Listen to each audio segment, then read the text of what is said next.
केरल और कर्नाटक की एक आतंकवादी संस्था है पीएफआई। माननीय गृह मंत्री को आभार प्रकट करता हूं, उन्होंने बैन किया है। पीएफआई की एक दूसरी संस्था है एसडीपीआई। आज एसडीपीआई मेरे पास पर्चे हैं, मैं गृह मंत्री को सौंपूंगा और आपको भी दूंगा। आज एसडीपीआई पूरे देश में, मेरे पास राजस्थान के पर्चे आए हैं जहां एसडीपीआई सबसे कमजोर है। पूरे देश में पर्चे बांटे जा रहे हैं और बताया जा रहा है कि यह वक्फ कानून अगर आ गया तो मस्जिदों पर भाजपा सरकार कब्जा कर लेगी। आखिर क्यों? लेकिन ये लोग भूल गए, नरेंद्र मोदी किसी और मिट्टी के बने हुए हैं। आपके विरोध से वो डरने वाले नहीं थे। आप चाहे जितना भी विरोध करते, वो मजबूती के साथ एक आम गरीब मुसलमान, एक दलित, एक पिछड़ी महिला, एक अनाथ महिला, एक तलाकशुदा महिला, अनाथ बच्चों के साथ खड़े होने वाले थे और इसीलिए वो मजबूती से विधेयक लेकर के आए। अध्यक्ष महोदय, ये चर्चा कर रहे थे वक्फ बाई यूजर की। क्या होता है वक्फ बाई यूजर? हजरत मोहम्मद साहब ने क्या कहा था? आपके पास अपनी कोई संपत्ति हो तो दूसरों को भले के लिए दान करो। हदीसों ने क्या लिखा था? यदि किसी व्यक्ति के पास अपनी संपत्ति है, उस संपत्ति का एक हिस्सा वो दान कर सकता है, उसके लिए मुतवल्ली बना सकता है, उसके आय के साधन कैसे होंगे लिख सकता है, आय से होने वाली आय किस वर्ग के उपयोग में आएगी उसके भी निर्देश दे सकता है। What is this Waqf by user? किसने आपको संपत्ति दी? किसने आपको संपत्ति दान की? किसके मन में मनसा थी कि अल्लाह को दे दिया जाए?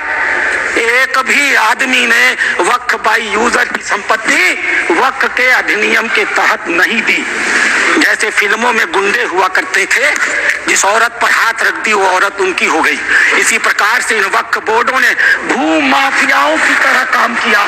जिस जमीन पर हाथ रख दिया इन्होंने, वो जमीन उनकी हो गई। आज इस मानसिकता से ये काम करते हैं। जमीनों पर मैं कानून लेकर के आया हूँ। अध्यक्ष महोदय, इसी सदन में माननीय सदस्य झूठ बोल रहे थे, असत्य बोल रहे थे। 1995 का यह एक्ट है, धारा 40। द बोर्ड में इटसेल्फ कलेक्ट इंफॉर्मेशन। बोर्ड स्वतः इस बात की सूचना इकट्ठी कर सकता है यदि उसे इसका कोई कारण महसूस होता है कि यह वक्फ की प्रॉपर्टी है। आगे क्या करेगा? And if any question arises whether a particular property is a waqf property or not, whether a waqf is a Sunni or Shia board, after making such inquiry as is deemed fit, decides the question. संपत्ति पर हाथ रख दो, किसी भी संपत्ति को वक्फ board की संपत्ति कह दो और वक्फ बोर्ड खुद ही तय कर लेगा कि वो संपत्ति वक्फ की है कि नहीं है। और जिस बेचारे की संपत्ति ले ली जाएगी उसको पता ही नहीं चलेगा। और अगला वाक्य क्या है? The decision of the board on the question under section 1 shall, unless revoked by tribunal, shall be final. Tribunal ने अगर उस निर्णय को बदला नहीं तो वह डिसीजन फाइनल होगा। और उसी एक्ट का दूसरा हिस्सा है अध्यक्ष महोदय, no appeal shall lie against any decision or order whether interim or otherwise given or made by tribunal. Tribunal के द्वारा कोई भी आदेश जो दिया गया होगा उसके खिलाफ किसी प्रकार की अपील नहीं होगी। एक अपार्टमेंट में कोई परिवार चला जाए, किराए पर मकान ले ले, और ऐसी घटना हुई है अपार्टमेंट में, किराए पर मकान ले ले, अपने 4 मित्रों को बुला ले और नमाज पढ़ ले। 5वें दिन वो कह देगा हमने इस स्थान पर नमाज पढ़ी है, यह वक्फ बाय यूजर है, अब इसे वक्फ घोषित कर दो। और घोषित हो गई। अध्यक्ष महोदय, आपके पास एक बड़ी जमीन है, खाली पड़ी है, बगल में कुछ मुस्लिम परिवार रहते हैं, उन्हें नमाज पढ़ने के लिए कहीं जाना होता है, वो उस जमीन पर नमाज पढ़ ले। आप हिंदू हैं, आप मना नहीं करते। 5 दिन 7 दिन लड़की की शादी के लिए अपनी जमीन बेचना चाहता था। वो जमीन बेचने के लिए जब रजिस्ट्रार के घर गया, ऑफिस में गया, तो पता चला कि वो जमीन उसके नाम पर ही नहीं है, वो जमीन वक्फ को दे दी गई। जब हल्ला मचा, गांव के लोग रजिस्ट्रार ऑफिस में गए तो पता चला कि उन दोनों गांवों की सारी जमीन वक्फ को दे दी गई। 1500 साल पुराना मंदिर भी वक्फ के हवाले कर दिया गया। यह होता है इन लोगों का वक्फ बाय यूजर।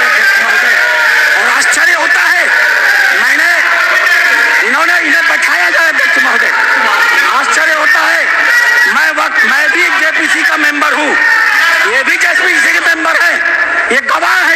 लिए मैं लगातार जेपीसी में जितने भी विटनेस आते रहे, इनके बड़े बड़े धार्मिक मतावलंबी, मैं उनसे कुरान को कोट करके कहता रहा। मैं कुरान पढ़ता हूँ, कोई बुराई नहीं है किसी धर्म को पढ़ने में।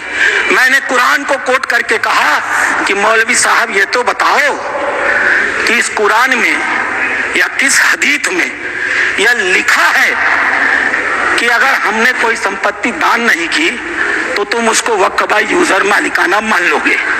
किसी के पास एक भी मेरे सवाल का जवाब नहीं दिया। इन लोगों ने क्या किया मालूम है? वो जो ओवैसी साहब वहां बैठते हैं ना, उन्होंने मेरा नाम रख दिया मौलाना डॉक्टर राधा मोहन अग्रवाल। अब इससे बड़ी मेरी जीत क्या हो सकती है? मैंने इनसे पूछा, इस बात पर बहस होती है कि क्रीड लिखित गया या नहीं। मैंने इनसे कहा, जब हजरत मोहम्मद साहब ने अपने आयतों में लिखा है, 3 आयतें हैं, 4, आप चाहिएगा तो मैं पेश करूंगा। 4 आयतें हैं जहां हजरत मोहम्मद साहब कहते हैं एक भी पैसा अगर किसी को दो तो उसको लिखो, उसका उदाहरण दो, उसका विटनेस बनाओ, ताकि ताकीद रहे कि कल तुम्हारे देने को कोई चुनौती न दे पाए। एक भी पैसा दो तो लिख दो। और तुम कहते हो कि तुम्हारे पास ये सारी संपत्तियां हैं जिसका कोई लिखित रिकॉर्ड नहीं है, फिर भी वक्त है। मेरे एक भी सवाल का जवाब, मैं उस कमेटी की बातों को बोलता नहीं, लेकिन चूंकि इन्होंने कमेटी का उल्लेख कर दिया इसलिए मैं इन्हें एक्सपोज कर रहा हूं। मेरे एक भी प्रश्न का जवाब ये लोग नहीं दे पाए, खाली मुझे कहते थे कुरान पढ़ते हैं मौलाना है, कुरान पढ़ते हैं मौलाना है। अरे कुरान मैं पढ़ता हूं, तुम तो मुसलमान हो, बचपन से पढ़ते हो ना। मैं पढ़ूं और बताऊं कुरान में क्या लिखा है? मार हो जाएगी, मार। ये हिंदू की बलमन साहत है जो कुरान पढ़ के तुम्हें बताता नहीं है। अध्यक्ष महोदय दूसरी चीज, अध्यक्ष महोदय दूसरी चीज, सरकार इनकी थी, इन्होंने वक्त को अभय दान दे दिया और क्या नारा दिया? जो जमीन सरकारी है वो जमीन हमारी है। सरकारी संपत्तियों पर कब्जा करने का ऐतिहासिक इन्होंने कर्म काहे किया है। उत्तर प्रदेश की 74% वक्त की संपत्तियां सरकारी जमीन पर कब्जा करके बनी है। तेलंगाना में 50% की संपत्तियां सरकारी जमीन पर कब्जा करके बनी है। पूरा अभयदान इनको मिला था अध्यक्ष महोदय, और उसका फल क्या हुआ? 2006 में सच्चर कमेटी की रिपोर्ट आई। सच्चर कमेटी ने कहा 4,50,000 संपत्ति है और 6 लाख एकड़ जमीन है। आज 2024 में 8,72,000 संपत्ति है और 37,94,000 एकड़ जमीन है। 2006 से 2023 6 लाख एकड़ से बढ़ करके 37,94,000 एकड़ जमीन इनकी हो गई। इन्हें बताना तो पड़ेगा सभापति महोदय कि आखिर 31 लाख अतिरिक्त जमीन इन्होंने पाई से कहां से है। इन्हें उसका उदाहरण देना पड़ेगा अध्यक्ष महोदय। जितना ये कांग्रेस के पहले वक्ता रहे हैं, जितना समय ये बोले हैं, मैं भी उतना ही समय बोलने वाला हूं। यह मेरा अधिकार है सभापति महोदय। मैं एक बात कहना चाहूंगा अध्यक्ष महोदय, इन्होंने चर्चा किया कर्नाटक के हैं ये, मेरे पास प्लीज कंक्लूड सर। अध्यक्ष महोदय, मेरे पास ये रिपोर्ट है। यहाँ बोलने के पहले मैंने इस रिपोर्ट को ऑथेंटिकेट किया है, माननीय उपराष्ट्रपति महोदय के पास इसको लिख करके भेजा है। ये सांसद महोदय कर्नाटक के हैं, पाकिस्तान जिंदा वाले। एक शब्द भी इन्होंने इस रिपोर्ट के बारे में नहीं बोला।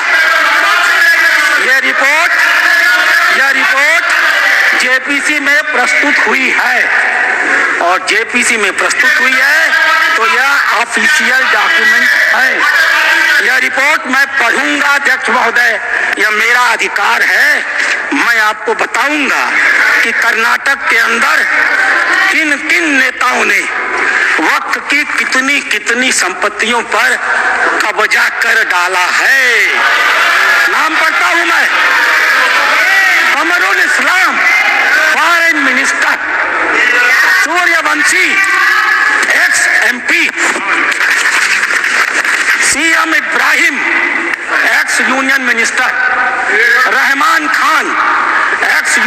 Minister, Abdullah Sharif Waqf board official, N A. Haris MLA, M.A. Khalid ex-CO, Mumtaz Ahmed Khan chairman, Mohammed Sanaulla IAS, mister Sindhu Sagri former minister, MF Pasha IPS, honeys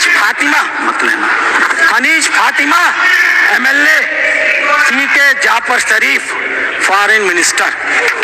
और एक नाम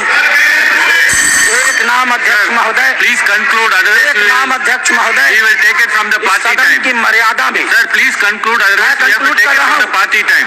मैं कंक्लूड कर रहा हूँ। इस सदन की मर्यादा में मैं एक नाम लेने से इनकार करता हूँ। वो इस समय सदन में है भी नहीं। नाम क्या है अच्छी तरह से जानते होंगे। अध्यक्ष महोदय, मैं अपनी बातें समाप्त करूंगा। रामधारी सिंह